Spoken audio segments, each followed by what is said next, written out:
Saat kalian pertama kali lihat pemandangan ini, apa yang terlintas di pikiran kalian? Pasti mikir ini sawah yang tertata rapi kan? Tapi faktanya sama sekali bukan. Sebenarnya ini adalah rawa-rawa yang sangat luas.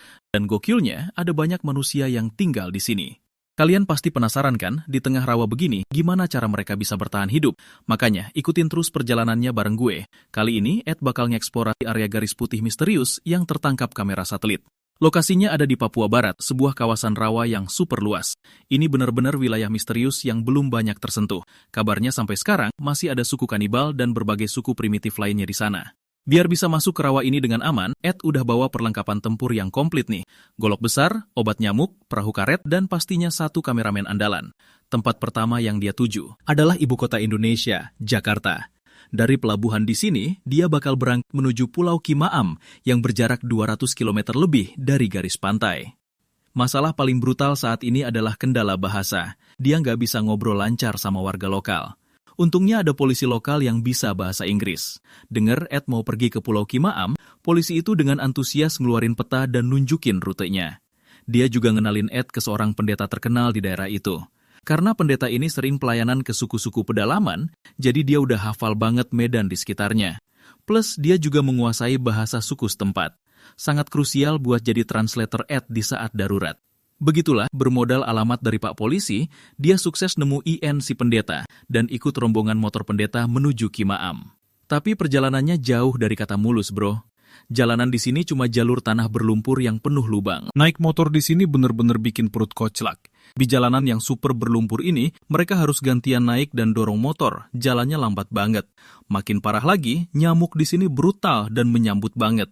Asal kalian berani berhenti melangkah dikit aja, pasukan nyamuk bakal langsung ngerubungin tangan, kaki, dan muka kalian. Langsung ngasih kalian pijat refleksi seluruh tubuh. Tapi untungnya, setelah 60 km lebih jalan, mereka berhasil lolos dari lumpur dan sampai di pesisir pantai. Lanjut berkendara di atas pasir pantai yang datar, ini bener-bener ngehemat banyak banget waktu mereka. Setelah ngegas selama 3 hari, mereka tiba di sebuah desa kecil yang terpencil di pinggir laut. Sekarang Ed harus ninggalin motornya dan pindah jalur air buat nyebrang ke Pulau Kimaam. Dia ketemu sama seorang pemuda lokal, mau minta tolong manggilin perahu buat nyanter dia ke pulau. Karena di sini nggak ada telepon atau sinyal komunikasi apapun, cara manggil perahunya cuma ngandelin cermin kecil di tangan si abang. Lewat pantulan cahaya dari cermin itu, dia ngasih kode ke tukang perahu yang ada jauh di tengah laut. Setengah jam kemudian, Ed berhasil mendarat di pulau. Dia kelihatan excited banget sekarang, karena udah makin dekat sama area garis putih misterius incarannya. Sekarang dia bakal berangkat dari sini menuju rawa-rawa. Untuk misi ini, dia bahkan khusus minjem perahu milik suku asli setempat. Awalnya dia kepikiran mau soloran langsung masuk rawa. Tapi warga asli di sini ramah-ramah banget cuy. Apa aja yang Ed minta, pasti langsung dikasih. Nggak cuma disediain perahu yang paling gede, mereka juga berbaik hati ngasih 2 orang tukang perahu. Tapi ingat, perahu yang dipakai suku pedalaman ini nggak kayak perahu yang biasa kita lihat. Ini cuma batang pohon raksasa yang tengahnya dikerok sampai bolong, terus dijadiin kendaraan air sama mereka. Perahu super unik ini sekilas aja udah kelihatan, nggak semua orang bakal sanggup naiknya. Ed berdiri tepat di tengah perahu kayu, susah payah nyoba nyiimbangin badannya.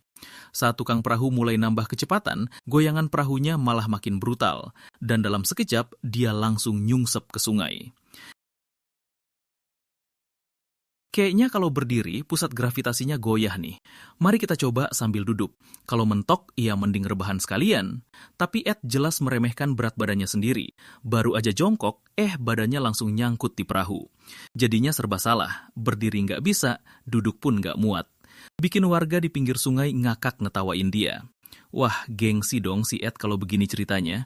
Secara, dia kan dijuluki raja survival alam liar sama netizen. Nggak boleh banget ada adegan perahu kebalik di sini. Akhirnya dia buru-buru ngeluarin senjata rahasianya. Setelah dipompa sampai penuh, dia pun duduk manis di perahu karetnya dan perlahan berangkat diiringi tatapan melongo warga lokal. Sayangnya, perahu karet ini ruangnya sempit banget. Cuma muat buat Ed dan tumpukan perlengkapannya doang. Pendeta dan kameramen terpaksa tetap di pulau dan harus cari cara sendiri untuk menyusul nanti.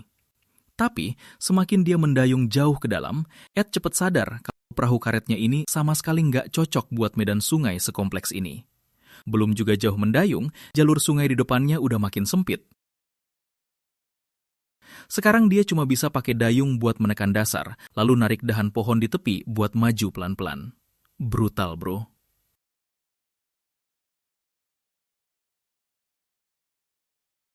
Dengan semak alang-alang yang makin lebat di depan, dia resmi masuk ke zona rawa yang sesungguhnya. Dayung udah nggak ada gunanya lagi di sini. Dia harus narik batang alang-alang di kiri kanan pakai tangan kosong, narik perahunya maju sedikit demi sedikit. Udah berjuang lebih dari 1 jam, staminanya hampir terkuras habis. Selain rimbunnya alang-alang rawa, dia sama sekali nggak lihat ada aliran sungai. Kalau terus nekat terobos tanpa arah, dia bisa terjebak selamanya di rawa ini. Jadi, dia putusin buat putar arah, cari jalur lain. Setelah tarik tambang lawan alam selama sejam lagi, akhirnya dia berhasil balik ke perairan terbuka. Ed ngabisin waktu lebih dari 6 jam di rawa ini, tapi cuma maju sejauh 5 meter 5 kilometer. Titik tujuannya masih jauh banget, guys. Langit udah mulai gelap, ditambah lagi hujan deras mulai turun. Sepertinya dia harus cari tempat aman buat ngecamp dan istirahat malam ini. Dia nemu sepetak tanah kering seukuran 2 meter persegi, lalu di antara 2 pohon palem besar, dia bangun tenda dan pasang hemoknya. Untungnya kali ini perlengkapannya lumayan lengkap, jadi bikin api unggun gak terlalu susah. Minum teh panas dulu buat nyangetin perut. Terus lanjut makan jatah MRE buat ganja lapar, dan mandi di alam terbuka buat bilas semua capek hari ini. Malam yang kelihatannya tenang berlalu begitu saja. Tapi kenyataannya, Ed hampir nggak tidur sama sekali. Nyamuk di sekitarnya gila-gilaan banyaknya, dia diteror oleh dengungan jutaan nyamuk semalaman suntuk. Untung aja dia bawa kelambu, kalau nggak badannya pas bengkak penuh bentol di sekujur tubuh. Parahnya lagi, nyamuk di daerah ini bawa ancaman, malaria dan demam berdarah yang mengerikan. Kena salah satunya aja bisa berakibat fatal di alam liar gini. Ed langsung beresin perlengkapannya, lalu ngisi 2 botolnya dengan air rawa. Pastinya, dia nggak berani langsung minum air mentah ini. Salah-salah bisa kayak pengalaman kemarin, dia bisa kena diare parah. Makanya, dia netesin yodium ke dalam botol minumnya. Pro tip, yodium itu sangat efektif buat ngebunuh hampir semua bakteri dan parasit di air. Jadi, dia bisa minum aman waktu haus di perjalanan nanti. Karena rumput air di sini tumbuhnya tinggi dan lebat banget, dia sama sekali nggak bisa lihat jalur di depan. Sekarang dia murni ngandalin peta satelit untuk nebak lokasi kasarnya. Harus diakui, emang nggak ada yang bisa mengalahkan insting bertahan hidup Ed yang luar biasa. Dia santai aja metik bunga teratai putih di dekatnya dan langsung dimakan mentah-mentah. Lumayanlah buat sarapan kilat ala survival. Siapa sangka, di rawa sepi tak berpenghuni ini, Ed malah kena macet pagi di jalur sungai ini. Dan kejadian selanjutnya bakal bikin dia melongo nggak percaya. Gila, di kedalaman rawa terpencil ini, ternyata ada peradaban manusia. Terlihat beberapa wanita suku pedalaman lagi mukulin batang pohon kemerahan pakai kayu. Ternyata ini sumber makanan pokok suku setempat. Warga lokal menyebutnya sagu. Inti batang pohon ini kaya banget akan pati dan karbohidrat. Mereka akan ngambil serat pohon yang udah dihancurkan, lalu disaring pakai air di wadah khusus. Hasil saringan yang berbentuk pasta ini, lalu dimasak dengan cara sederhana dan jadilah makanan pokok mereka. Tapi yang bikin kaget, Ed yang biasanya doyan makan apa aja, malah nggak mampir buat cincipin kuliner lokal ini. Dia milih terus ngebut dayung tanpa henti. Setengah jam kemudian, dia sampai di perairan yang sangat luas. Pandangannya emang jadi jauh lebih jelas, tapi karena nggak ada rumput air buat berlindung, angin dan ombak di permukaan danau ini kenceng banget. Mau maju aja susahnya minta ampun. Udah ngedayung sekitar 2 jam penuh, dia malah lebih sering muter-muter di tempat. Saking kacaunya, Ed sampai hilang arah, nggak tahu mana utara mana selatan. Untungnya, dia akhirnya menemukan jalur masuk baru tidak jauh dari sana. Melihat layar GPS-nya, dia sekarang sudah sangat dekat. Dengan area garis putih di peta satelit. Tapi di depan matanya, selain satu sungai kecil, cuma ada hamparan alang-alang yang tak berujung. Sama sekali nggak kelihatan ada yang spesial. Lagi pula, dia nggak bisa ninggalin perahu karetnya sekarang, buat ngecek lebih dalam ke arah rawa. Saat ini, dia cuma bisa cari tempat berlindung sebelum gelap. Sebelumnya pendeta bilang ada desa suku pedalaman di sekitar sini. Dia berencana cari desa itu buat numpang istirahat. Setelah mendayung lebih dari 4 jam, di kedua sisi sungai mulai bermunculan pulau-pulau kecil seluas beberapa meter persegi. Dan di setiap pulau kecil itu tumbuh pohon palem yang sangat tinggi. Dengan insting bertahan hidupnya yang tajam, dia yakin desanya udah dekat banget. Benar saja, nggak lama kemudian, Ed melihat beberapa orang suku pedalaman lagi duduk di pinggir sungai, ngeliatin dia dengan penasaran. Untungnya, mereka nggak nolak kehadirannya. Biarpun terhalang bahasa, tapi kelihatan banget mereka nyambut baik kedatangannya. Mereka ngasih isyarat biar Ed ngikutin mereka, nawarin makan enak. Dia penasaran banget ngeliat pulau-pulau kecil dan besar ini. Di area yang full tertutup rawa kayak gini, gimana ceritanya pulau-pulau ini bisa terbentuk? Terus, kenapa juga orang-orang ini milih tinggal di sini? Begitulah, Ed duduk di dalam gubuk jerami. Dia nyoba nunjukin gambar satelit dari tabletnya, buat komunikasi sama kepala suku. Dia pengen banget cek area garis putih itu. Walaupun suku ini tahu soal area misterius itu, tapi karena mentok di bahasa, mereka sama sekali nggak nyambung. Dia benar-benar nggak bisa ngapa-ngapain sekarang. Harapannya cuma satu, pendeta dan kameramen cepet nyusul, biar bisa bantuin jadi penerjemah. Malam harinya, Ed terbahan di gubuk jerami, dikelilingi cewek-cewek suku yang super antusias. Gak pernah lihat bule berotot kayak gini.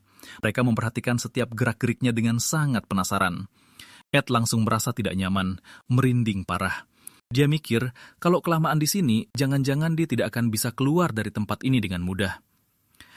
Keesokan harinya, Ed langsung kena status darurat sejak pagi.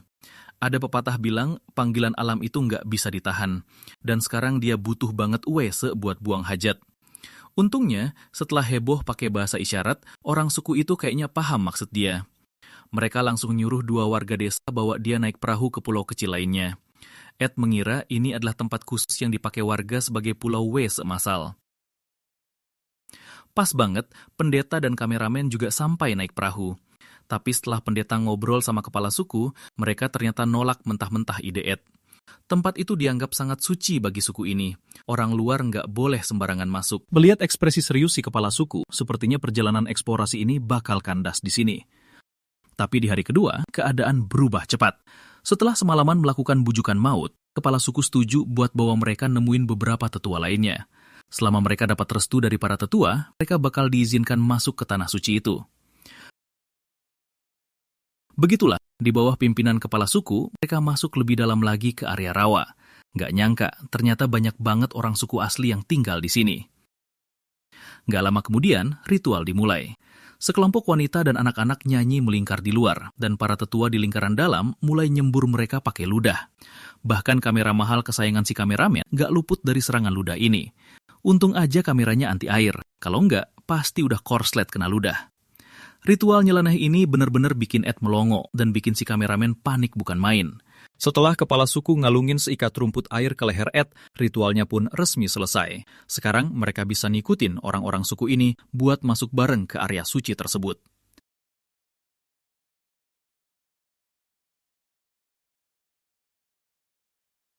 Lewat tangkapan kamera drone, Ed akhirnya sadar, ternyata yang kelihatan di peta satelit sebagai garis-garis putih raksasa yang rapi itu adalah jalur sungai di tengah luasnya ladang alang-alang. Dan warna putih itu muncul karena pantulan cahaya dari permukaan sungai. Terus gimana pola-pola rapi mirip sawah ini bisa terbentuk? Ternyata, biar bisa bertahan hidup di area rawa ini, suku asli butuh lahan daratan yang cukup luas. Jadi, mereka bakal milih satu area rawa, lalu turun tangan ramai-ramai membersihkannya. Potong batang alang-alang di sekitar dan tumpuk di tengah, lalu menyelam ke air, cabut akar alang-alang beserta lumpurnya, sampai terkumpul area yang cukup luas untuk mereka tinggali. Itulah asal mula pulau-pulau tempat mereka tinggal. Supaya seluruh pulau bisa jadi lebih kokoh, mereka bakal menanam beberapa pohon palem di pulau yang baru dibangun, biar akar pohon palem menyebar ke seluruh pulau dan berfungsi sebagai penguat struktur.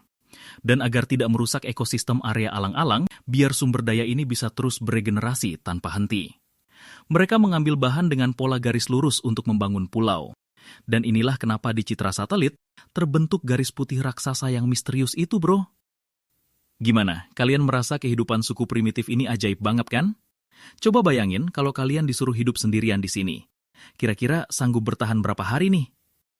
Pria ini baru pertama kali coba naik kereta luncur rusa.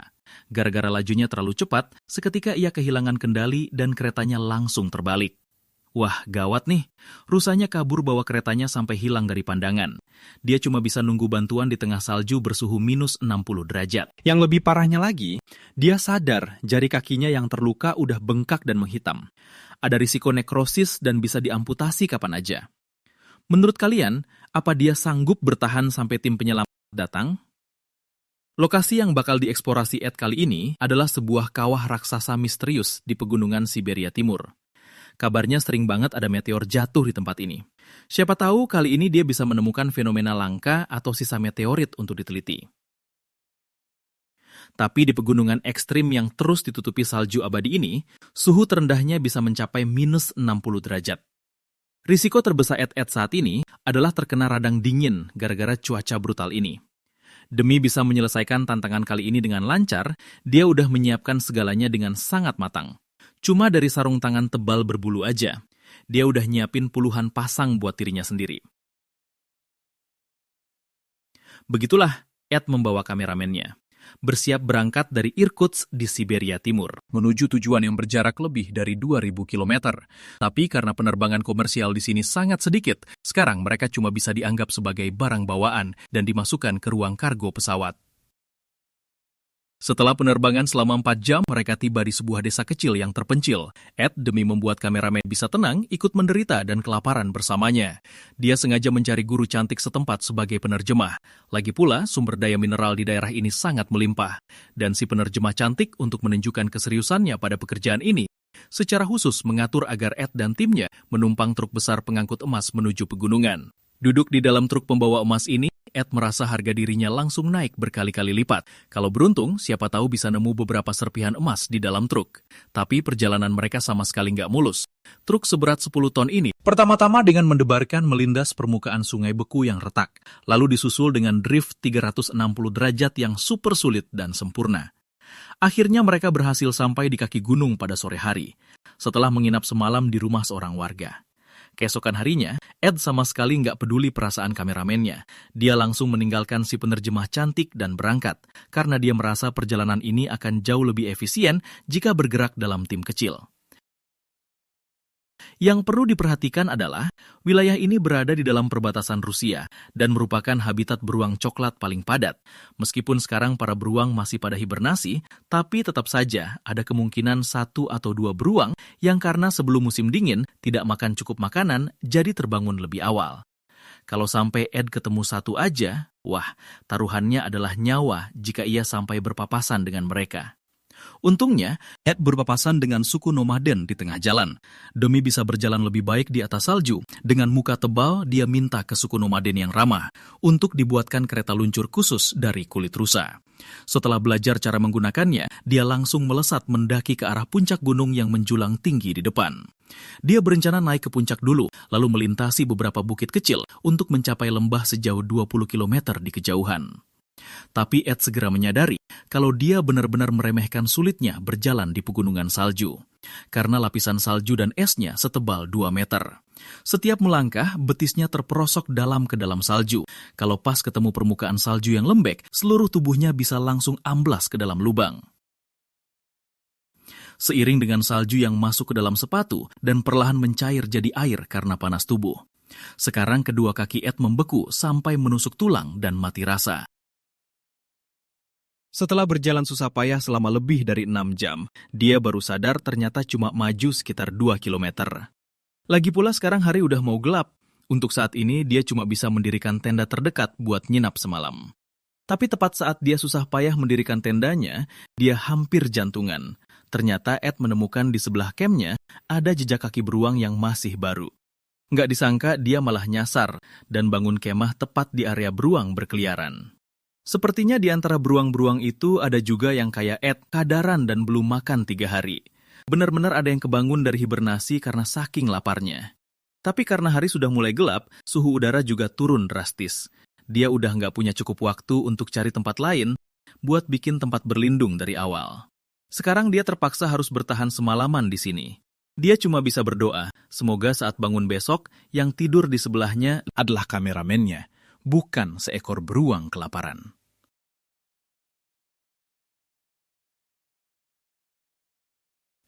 Pagi harinya, Ed perlahan bangun sambil menyeret tubuhnya yang kaku kedinginan. Malam dengan suhu minus 30 derajat lebih, hampir bikin tubuhnya beku total. Lensa kameranya pun sampai tertutup lapisan es tebal.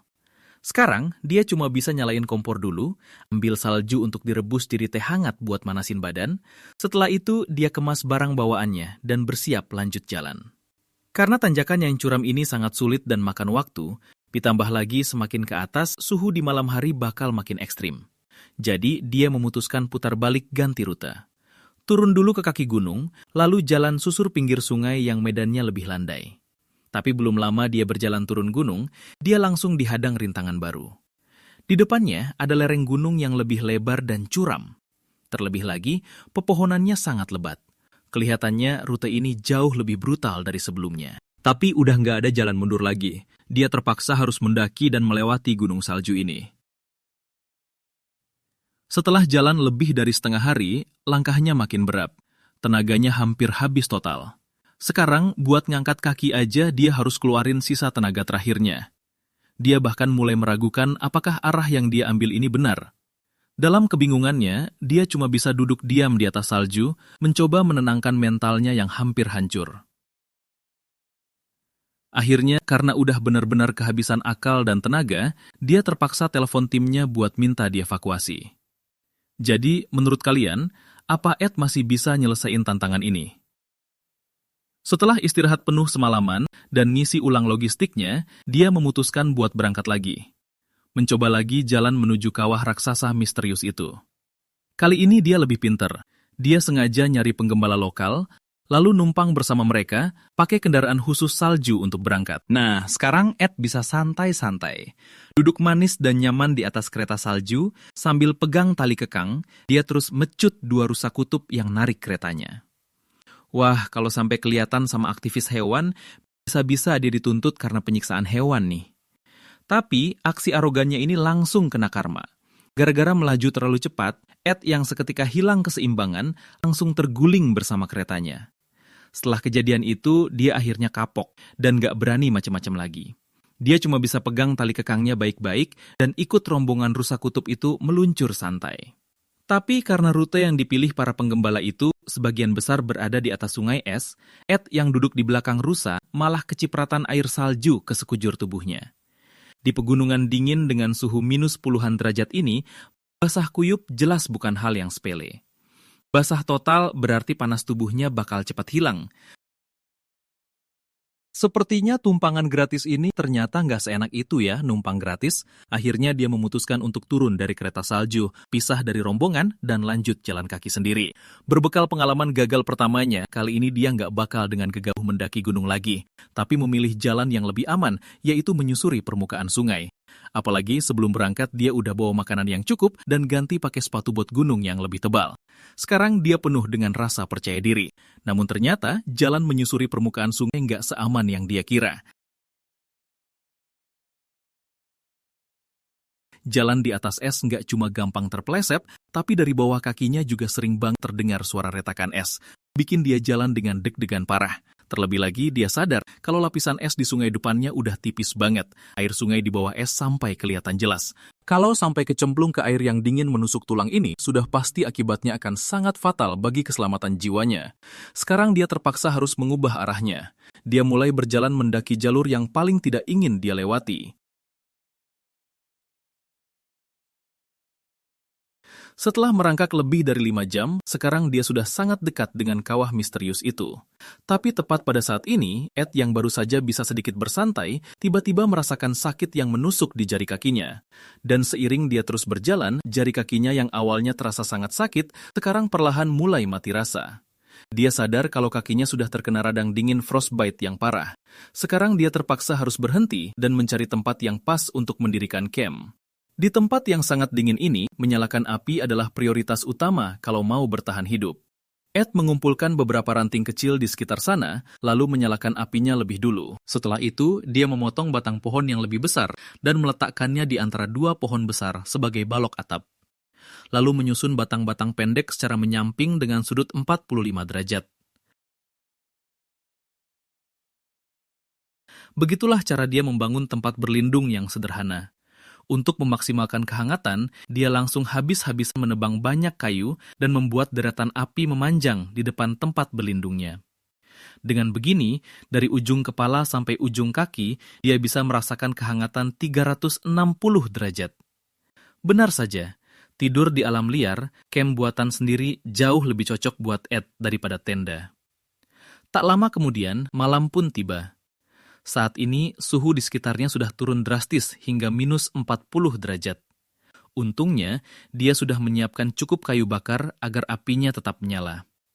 Sekarang Ed berbaring di samping api dengan tubuh yang hangat. Tapi hal yang paling membuatnya khawatir saat ini adalah jari kakinya. Meski tidak lagi mati rasa seperti siang tadi, tapi masih terasa sangat dingin dan perih. Dia melihat jempol kakinya saat ini, sudah bengkak, menghitam, dan terkena radang dingin yang parah. Jelas sekali, darah tidak bisa mengalir dengan normal lagi. Kalau tidak segera ditangani, kemungkinan besar jari kakinya akan mati dan berisiko diamputasi.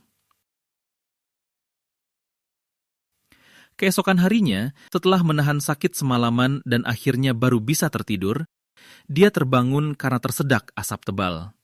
Ternyata angin kencang bertiup di malam hari. Api unggunnya hampir mati tertiup angin dan hanya menyisakan asap hitam pekat yang terus mengepul ke arahnya. Sialnya, Ed yang baru bangun harus langsung menerima keadaan. Wajahnya tertutup abu, seperti memakai riasan smoky eyes. Lihat saja riasan ini, jauh lebih medok daripada riasan pacar kalian, kan? Dia berdiri di puncak bukit, dan kawah misterius yang tak jauh dari sana sudah bisa terlihat jelas. Meski jari kakinya terasa sangat sakit, tapi dia masih ingin terus bertahan dan memaksakan diri. Satu-satunya rintangan sekarang adalah hutan lebat dan permukaan salju yang tidak rata. Jarak yang cuma 400 meter ini hampir menguras semua sisa tenaganya. Setelah berjalan setengah hari lamanya, akhirnya dia sampai di kawah misterius itu.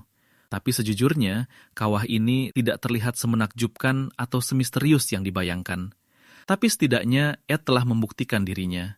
Entah itu di hutan hujan yang lembab dan panas, atau di gurun pasir yang memanggang, maupun di pegunungan salju yang ekstrim, dia bisa bertahan hidup dengan luar biasa.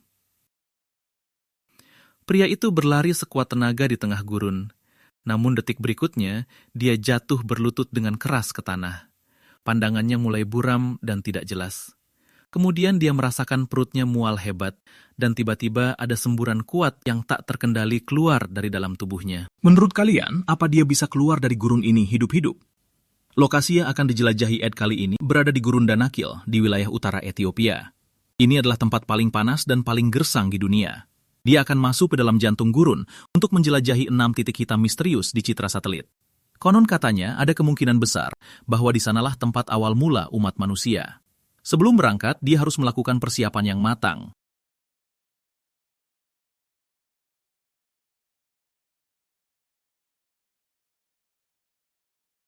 Ini mungkin adalah pertama kalinya bagi Ed membawa perlengkapan yang paling lengkap sepanjang sejarah penjelajahannya. Ed harus berangkat dari Mekele, lalu menuju ke wilayah Berhale. Di sanalah pintu masuk resminya menuju ke dalam gurun. Dia mencari seorang pemuda lokal yang energik di kota untuk menjadi penerjemah dan menyewa sebuah mobil off-road dari keluarga setempat, lalu berangkat menuju Berhale.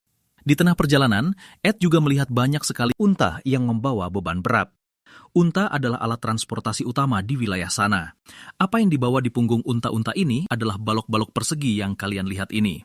Sebenarnya ini sama sekali bukan balok kayu, melainkan balok garam yang sering disebut warga lokal sebagai emas putih. Balok garam semacam ini digunakan sebagai mata uang untuk transaksi di sana. Jadi kalian tahu gimana blok-blok garam ini terbentuk dan dari mana asalnya sampai dibawa ke sini. Kalau mau tahu jawabannya, terus ikuti petualangan ini. Karena tempat ini sangat rawan dan kacau, kalau kita asal jalan-jalan di sini, bisa kapan saja terancam bahaya tembakan. Makanya, begitu Ed sampai di Bohel, dia langsung bayar mahal 2 bodyguard bersenapan sniper. Dia juga memilih beberapa unta, wajib banget buat di gurun. Lalu bersama tim pemandu pemuda-pemuda energik, mereka mulai masuk ke gurun. Saat itu pas banget tengah hari, suhunya sudah mencapai lebih dari 50 derajat. Ed dan kawan-kawan jalan di tengah gurun tanpa tempat berteduh, benar-benar ngerasain gimana rasanya jadi semut di atas wajan panas. Setelah jalan lebih dari 4 jam, kepala plontos Ed dipanggang terik matahari sampai mengkilap. Karena sudah nggak kuat lagi, dia terpaksa berhenti sejenak untuk istirahat dan mendinginkan badan. Di sisi lain, si pemandu muda kita lagi pegang kantong yang lebih gelap dari kulitnya buat ambil air. Ternyata, itu adalah kulit kambing utuh yang dikuliti. Ini alat penyimpan air andalan warga lokal di gurun. Kapasitasnya cukup buat satu orang bertahan beberapa hari di gurun. Setelah lanjut jalan lebih dari 2 jam, mereka tiba di sebuah tempat peristirahatan gurun. Malam ini, mereka bakal menginap di sini dulu. Keesokan harinya, mumpung matahari belum terbit dan jalanan masih sejuk, Ed memimpin rombongan besar berangkat pagi-pagi buta. Nggak lama kemudian, mereka sampai di dekat hamparan dataran garam yang sangat luas. Disinilah tempat asal mula blok-blok garam persegi tadi. Penduduk lokal menambang blok garam di sini, lalu menggunakan unta untuk mengangkutnya kembali ke kota. Ketebalan lapisan batu di sini sangat ekstrim. Menurut perkiraan para ahli, pada zaman purba, tempat ini adalah lautan luas. Lalu, karena suatu kekuatan alam dahsyat di masa lalu, tempat ini mengering dan membentuk lanskap seperti sekarang. Karena rombongannya terlalu besar, sangat menghambat kecepatan perjalanannya. Ed memutuskan untuk melanjutkan sisa perjalanan sendirian. Jadi, dia berencana membeli beberapa bata garam dari pedagang untuk digunakan membayar sebagian komisi mereka. Tapi saat unta bersiap pergi membawa bata garam, terjadi sebuah insiden. Karena si pemuda magang salah cara mengikatnya, semua bata garam itu melorot dari pantat unta, jatuh dan hancur berkeping-keping. Lihat ini, Ed langsung sakit hati banget. Karena cuma blok garam yang utuh yang punya nilai tukar di daerah itu. Garam yang hancur berantakan ini jelas nggak ada harganya lagi. Meski cuma dapat pecahan emas putih ini, para bodyguard itu malah kegirangan sambil pamer angkat senjata, kelihatan bangga banget.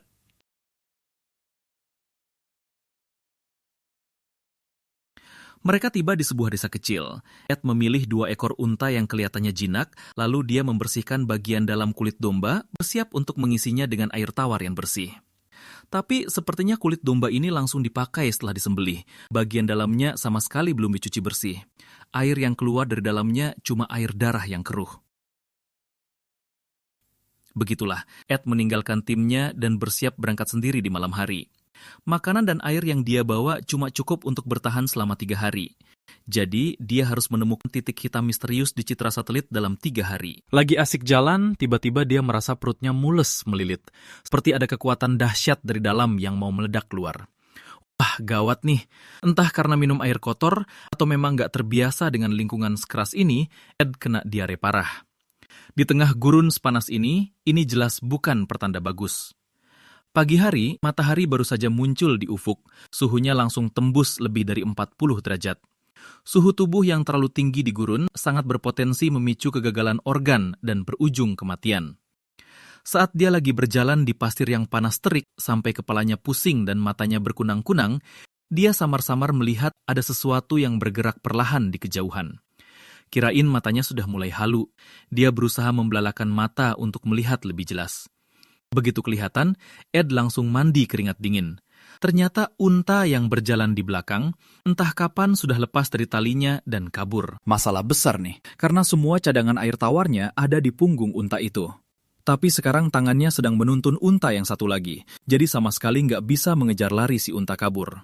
Ed terpaksa ambil risiko nyuruh unta yang dipegangnya merunduk di tempat, lalu ngos-ngosan sambil langsung tancap gas, berlari sekencang-kencangnya ngejar si tukang kabur itu. Tapi siapa sangka, unta ini licik banget. Melihat Bang Ed mengejar dengan sangat ganas, unta itu malah makin kegirangan kabur lebih jauh. Akhirnya dapat kesempatan buat kabur, mana mungkin dia nyerah gitu aja. Nah kan, gawat. Yang di depan belum kekejar, yang di belakang malah ikutan kabur. Untungnya Bang Ed nyadar tepat waktu, dan buru-buru lari balik buat nahan unta yang satu ini. Maju mundur gini aja udah ngabisin waktu sejam lebih. Sekarang matahari udah persis di atas kepala. Begitulah Bang Ed main kejar-kejaran di gurun yang super panas ini. Tarik ulur sampai 2 jam lamanya.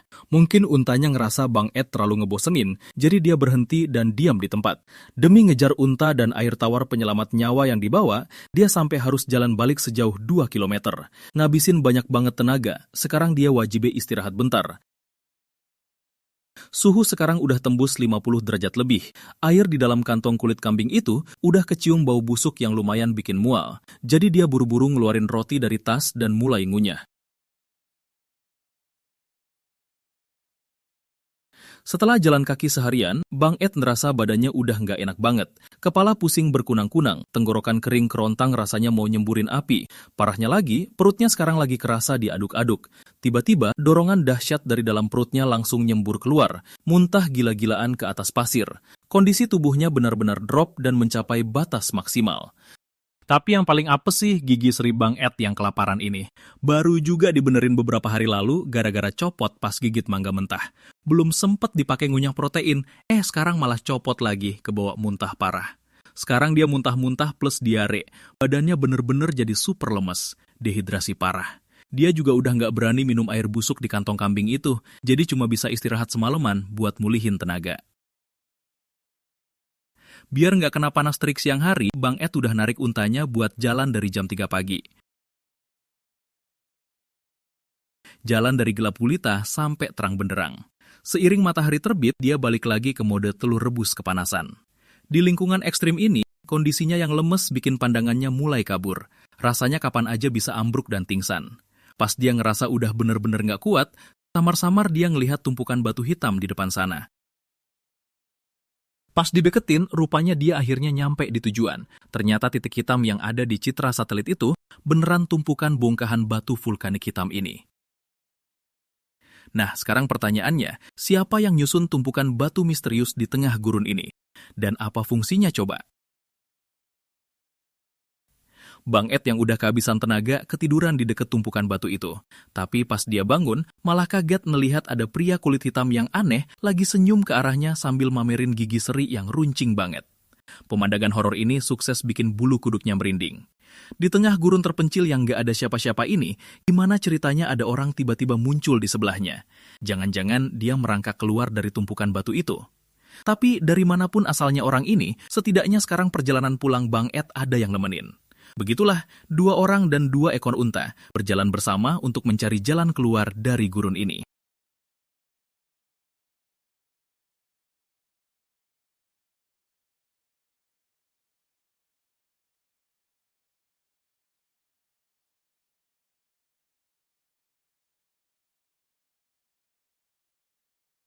Gila.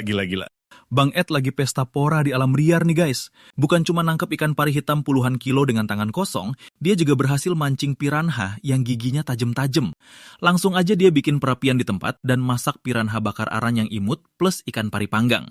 Terus dia juga metik 2 nanas liar buat pencuci mulut. Akhirnya, pas lagi jalan-jalan di tepi sungai buat nurunin makanan, dia nggak sengaja nemu biji emas yang berkilauan. Hayo tebak, dia lagi ada di tempat sultan mana nih? Di episode kali ini, Paman Ed bakal pergi ke wilayah barat Brasil, masuk ke jantung hutan hujan Amazon yang belum pernah dijamah manusia, buat nyari lokasi yang ada di citra satelit, sebuah laguna bulat biru yang super misterius. Ini adalah tempat yang, bahkan pas Paman Ed jalan kaki nyusurin seluruh sungai Amazon, belum pernah dia temuin dan punya warna biru cerah seindah ini. Ekspedisi kali ini dilakuin Paman Ed bareng juru kamera Nick.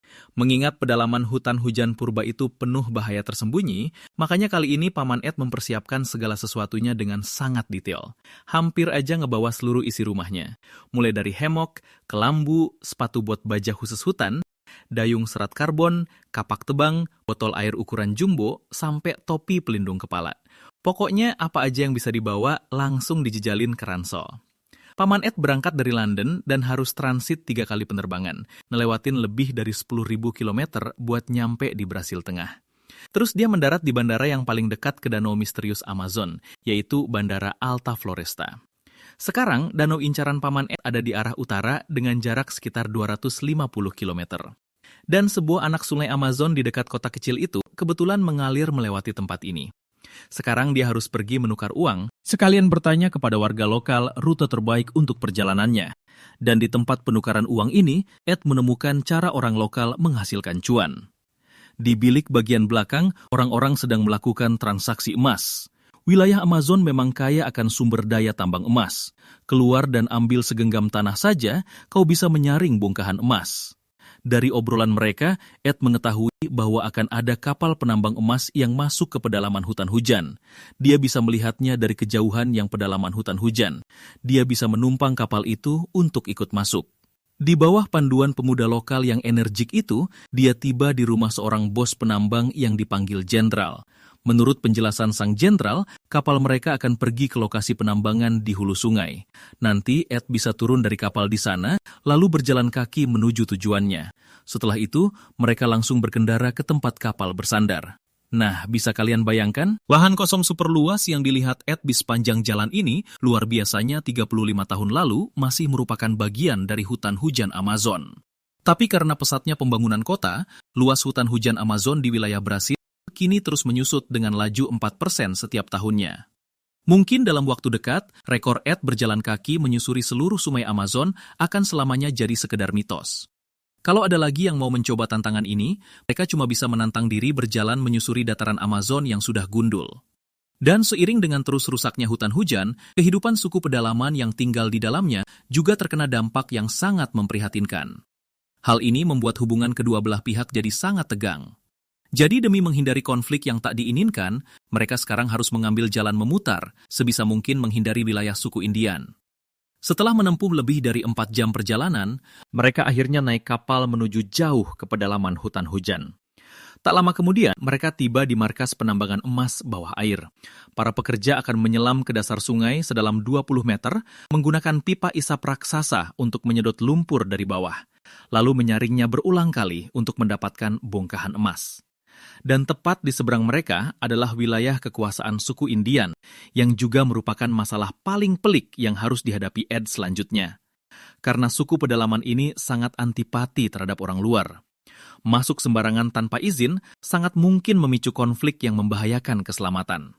Sekarang Ed hanya bisa mengandalkan badan pemerintah yang mengurus suku Amazon untuk melakukan mediasi. Sebelum mendapatkan izin resmi, dia cuma bisa berdiam di atas air, tidak bisa kemana-mana, sampai langit benar-benar gelap. Ed masih juga belum mendapat kabar izin masuk yang ia tunggu-tunggu. Sementara itu, pekerja yang sejak siang menyelam di dasar sungai, sampai detik ini belum juga muncul ke permukaan. Nah, menurut kalian, apa pekerja di bawah air itu kena musibah? Dan apakah Ed bakal turun tangan membantu mencarinya? Bisa kalian percaya? Bentuk melingkar biru langit yang sangat indah di depan kalian ini ternyata adalah sebuah laguna raksasa di pedalaman hutan primer Amazon. Sampai saat ini tak ada yang tahu bagaimana laguna ini bisa terbentuk. Konon kabarnya ada makhluk raksasa misterius yang hidup di dasar danau ini. Dan kali ini Ed memutuskan untuk pergi ke tempat yang tak terjamah ini, mencari laguna misterius ini dan menyelidiki keberadaan makhluk misterius di dalamnya. Ed mengikuti para penambang emas naik ke markas penambangan di tengah danau dan menyaksikan langsung bagaimana penambang emas melakukan pekerjaan berisiko tinggi di kedalaman 20 meter. Biasanya mereka akan bekerja di bawah air sepanjang malam penuh. Seiring langit perlahan mulai terang, Ed yang nekat tiba-tiba punya ide gila, ingin mencoba langsung pekerjaan menyelam yang berbahaya ini. Lingkungan di bawah air sangat keruh, jarak pandangnya hampir nol. Dia hanya bisa berpegangan pada tali dan menyelam turun hingga dasar 20 meter, lalu memastikan pipa isap lumpurnya terpasang kuat, dan terakhir tetap berada di dasar air, menunggui pipa isap itu sampai pekerjaannya selesai. Inilah rutinitas kerja harian para penambang emas ini. Setelah merasakan pekerjaan menambang emas yang menantang maut ini, dia kembali mengikuti ahli biologi Braulio ke sebuah bendungan yang tak jauh dari sana. Karena tingginya permintaan listrik perkotaan, bendungan-bendungan seperti ini makin banyak dibangun di sekitarnya. Akibatnya, bentangan demi bentangan hutan jadi terendam air. Pembangunan kota yang brutal semacam ini sangat merusak lingkungan hidup suku pedalaman di sana. Hal ini juga secara langsung memicu permusuhan suku pedalaman terhadap manusia modern semakin parah. Maka permohonan Ed untuk memasuki wilayah suku pedalaman ini kemungkinan besar pasti akan ditolak mentah-mentah. Kini Ed merasa sangat frustrasi. Kalau memaksa masuk, dia bisa-bisa langsung dihabisi. Tapi dia tak rela kalau harus pulang dengan tangan kosong.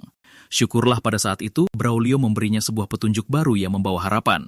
Di kedalaman hutan hujan yang lebih terpencil dari sini, ada danau misterius lain yang serupa, dan juga jauh dari area pemukiman suku pedalaman. Kemudian Paman Ed naik perahu kecil menuju lokasi target kedua, yang berjarak 140 km di sebelah timur. Setelah menempuh perjalanan lebih dari 100 km, perahu bersandar di tepi pantai berpasir. Karena sisa perjalanan selanjutnya sangat tidak tertebak, Paman Ed berencana meninggalkan kameramen dan maju sendirian. Namun sebelum berangkat, Paman Ed ingin memamerkan kepada mereka keterampilan memancingnya yang tingkat dewa, sekalian traktir mereka makan enak sebelum berpisah. Yang pertama kali menyerahkan diri adalah ikan yang sedang bersantai di tepi sungai ini. Dan di perairan sungai Amazon, ikan yang paling banyak jumlahnya adalah piranha. Lihat saja, Paman Ed melempar kail dengan santai dan langsung menarik monster buas yang lebih besar dari wajahnya. Selanjutnya adalah hidangan andalan Paman Ed, ikan bakar arang. Setelah pesta ikan bakar yang lezat, waktu dengan cepat berlalu ke hari kedua. Paman Ed mengemas perbekalannya dan mulai masuk ke dalam hutan lebat. Sekarang jaraknya dari danau target masih sekitar 12 km lagi. Berjalan di hutan yang sangat lebat ini, dia harus selalu waspada terhadap batang pohon di sekitarnya, karena sebagian besar ular di sini suka bersembunyi di atas pohon. Begitulah Paman Ed mengayunkan goloknya dan melangkah perlahan. Setelah berjalan selama 2 jam, jarak yang ditempuh ternyata baru 750 meter. Dan saat dia terus berjalan maju, jalan di depannya segera terhalang oleh tebing yang curam. Kalau saja Bear Grylls yang ada di sini, dia pasti langsung memanjatnya tanpa banyak bicara. Lagi pula ada tim besar di belakangnya yang siap mengurus evakuasi. Tapi Paman Ed selalu berpetualang sendirian, jadi dia harus memilih rute yang paling aman. Lebih baik memutar jauh asalkan nyawa selamat. Dia menemukan sebuah area di dekat situ dengan lereng yang tidak terlalu curam. Dia juga menemukan jejak kaki hewan di tanah. Ini kemungkinan besar adalah rute yang paling aman. Jadi Paman Ed mengikuti jejak itu dan mendaki bukit. Setelah bersusah payah menerobos semak berduri dan menghabiskan waktu seharian penuh, dia hanya berhasil maju sejauh 2 km. Kini dia benar-benar kelelahan dan hanya bisa beristirahat di tempat. Setelah memulihkan diri semalaman, Paman Ed mengecek perbekalan dan kembali melanjutkan perjalanan. Namun pada saat itu, topi pelindungnya tanpa sengaja terbakar. Tanpa perlindungan topi itu, kepala pelontosnya langsung terpapar sinar matahari terik bersuhu hampir 40 derajat. Untuk melindungi kepalanya dari risiko heat stroke yang mematikan, dia sekarang terpaksa mengorbankan sebagian kaosnya untuk dijadikan topi pelindung matahari. Saat dia terus berjalan di semak-semak di bawah terik matahari, dia secara tak terduga menemukan beberapa nanas liar kecil. Bukan cuma banyak airnya, rasanya juga sangat manis dan segar. Ini membuat tubuhnya yang hampir terkena serangan panas langsung kembali segar bugar. Bikin ngiler banget kan? Biar cepat kuhabiskan semuanya, aku takut orang pedalaman datang dan merebutnya. Enak banget! Begitulah, berkat asupan tenaga dari nanas liar itu, dia berhasil berjalan 2 km lagi melintasi semak tanpa tempat berteduh. Akhirnya dia menemukan beberapa pohon besar di depan untuk bernaung. Saat ini, jarak menuju titik akhir masih tersisa 8 km yang panjang. Setelah mendirikan kemah di bawah pohon dan bermalam, Paman Ed mulai menggali lubang di bawah pohon pagi-pagi sekali. Setelah 2 hari terkuras, persediaan air di botolnya sudah hampir habis. Sekarang dia hanya bisa mencoba menggali untuk mencari air tanah. Untungnya, kali ini keberuntungan Paman Ed sedang maksimal. Tak lama kemudian, sebuah genangan air kecil muncul dari dalam tanah.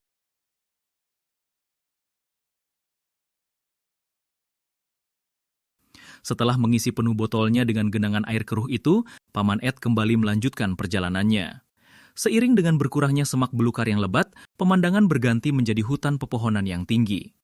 Jalur di sini menjadi lebih mudah dilalui, dan aliran air sungai kecil mulai bermunculan di bawah kakinya.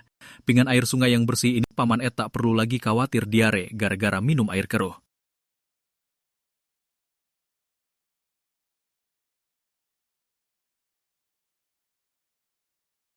Begitu, setelah menempuh perjalanan selama 3 hari, Paman Ed akhirnya tiba di hari keempat di danau misterius yang diidam-idamkannya.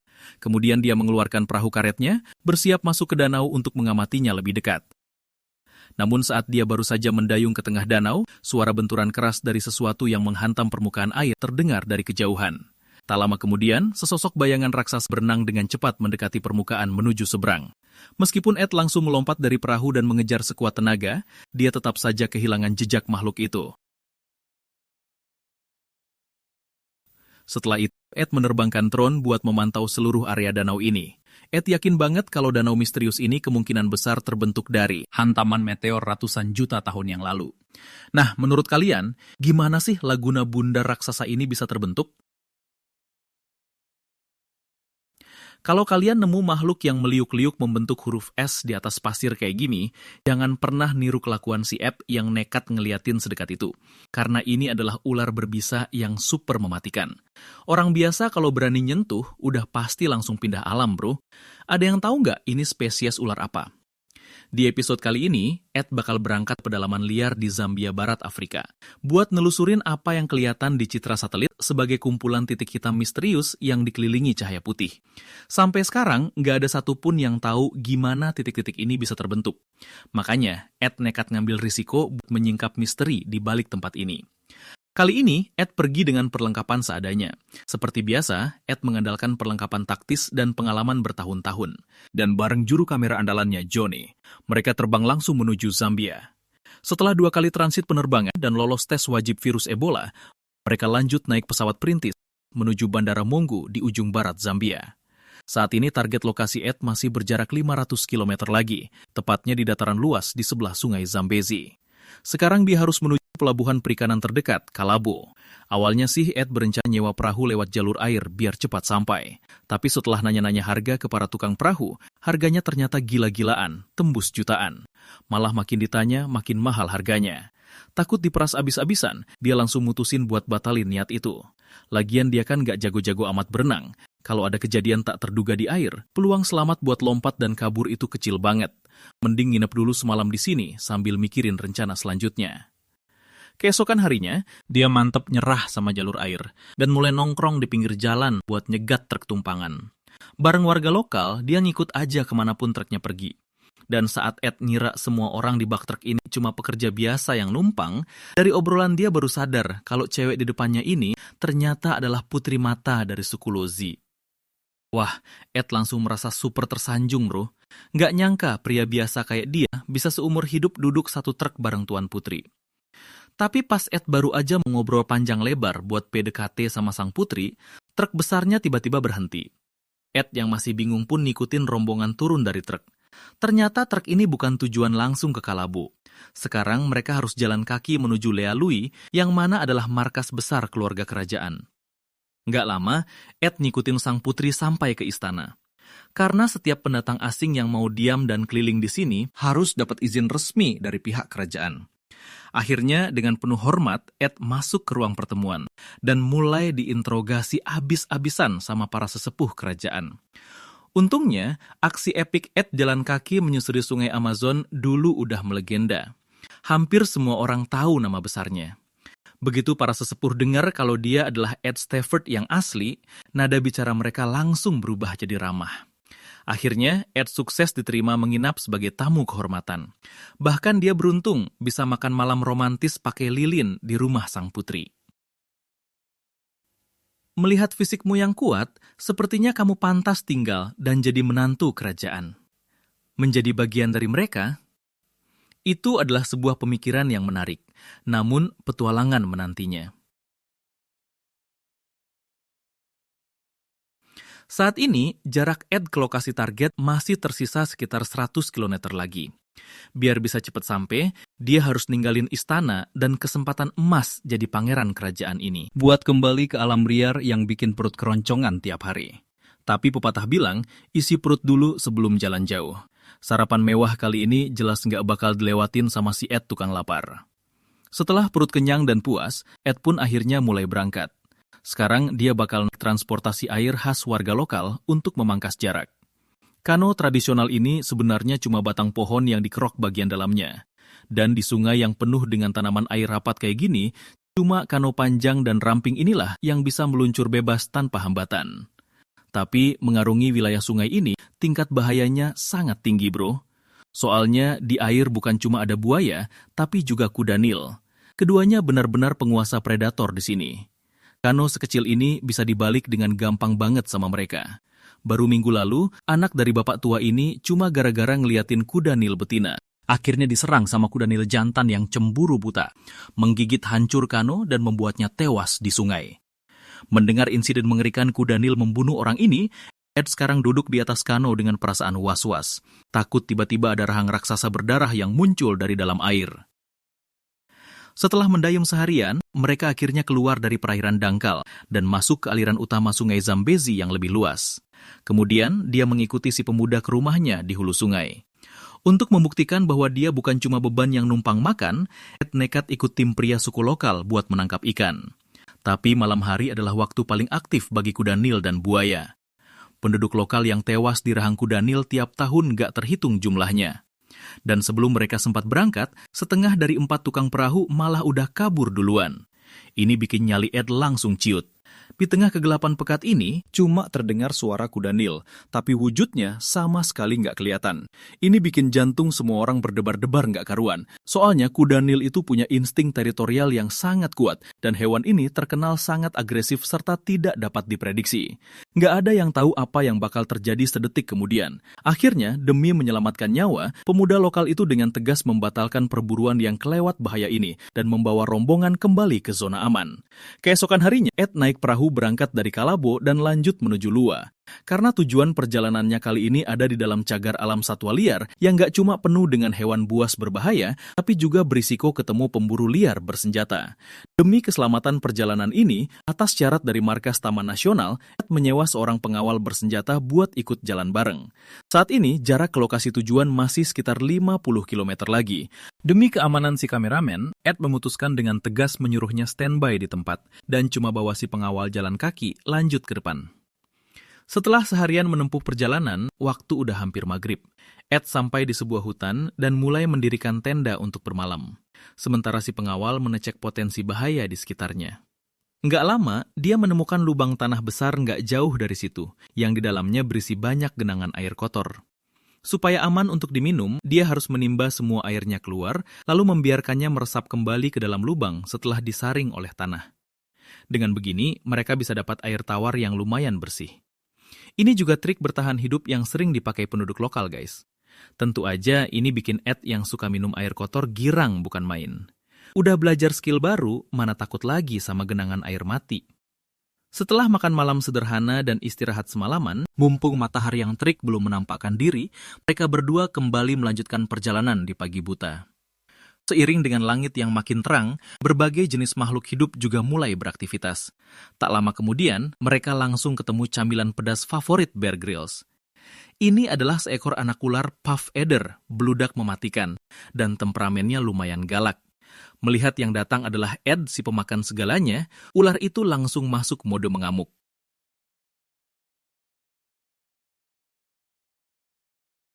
Untungnya, tujuan utama Ed kali ini bukan bertahan hidup, melainkan eksplorasi.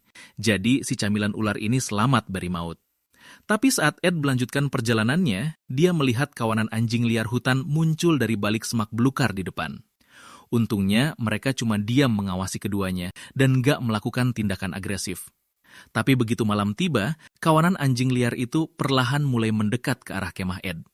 Dengan cepat, mereka sadar anjing-anjing itu udah berkeliaran mengepung tenda. Demi alasan keamanan, si pengawal memutuskan untuk menyerang duluan. Dia bawa AK-47 keluar buat menggertak kawanan anjing liar itu. Sekalian nyalain api unggun di samping tenda buat mengusir hewan buas di sekitar. Meski anjing-anjing itu berhasil diusir mundur, masalah besar lainnya langsung menyusul. Hujan deras tiba-tiba turun mengguyur, bikin bagian dalam tenda yang gak anti air ini ikutan gerimis. Gak butuh waktu lama, tendanya udah jadi kolam renang. Setelah berendam semalaman di dalam genangan air, akhirnya saat langit mulai terang, mereka kembali melangkah untuk perjalanan terakhir. Setelah berjalan setengah hari ke arah pelangi sehabis hujan, kurang dari lebih dari 1, akhirnya mereka sampai di titik tujuan akhir. Kurang dari lebih dari 1. Tapi di sini, Ed sama sekali nggak ngeliat fenomena aneh seperti di citra satelit.